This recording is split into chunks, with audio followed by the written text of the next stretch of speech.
કુંવર રામદેવ, શું થયું દીકરા? કેમ આમ અહીં ચાલ્યા આવ્યા? જા રૂપલ, કુંવર માટે દૂધ લઈ આવ. માં, હું દૂધ નહીં પીઉં. ભાઈ, તું દૂધ નહીં પીએ તો તારા ભાગનું દૂધ હું પી જઈશ. કુંવર સા, કહો તો સાકરવાળું દૂધ લાવું? ના, અરે પણ આમ અચાનક રિસાઈ જવાનું કારણ? મારે ઘોડો ખેલવવો છે. હમણાં બહાર ઘોડો જોયો ને, એવો જ. કુંવર સા, હજુ તમે નાના છો. મોટા થાવ પછી ઘોડા ખેલવજો. માં, ઘોડો નહીં લાવી દ્યો તો હું દૂધ તો શું અન્ન પણ નહીં લઉં. માં, રામદેવ તો સાચે જ રિસાઈ ગયા છે. હવે ત્રણેય બહેનો લાસા, લક્ષ્મી અને સગુણાને બોલાવો. ઈ ત્રણેય રામદેવને મનાવી લેશે. એ ત્રણેય શિક્ષાપાઠ અધૂરા મૂકીને કેમ આવે?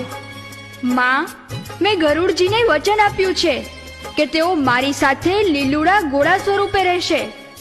ગરુડજી મૂંઝાય છે. મને લીલુડો ઘોડો મંગવાઈ દ્યો ને માં. કુંવર સા, તમારી વાતો મને સમજાતી નથી. સમજાય એમ બોલો ને.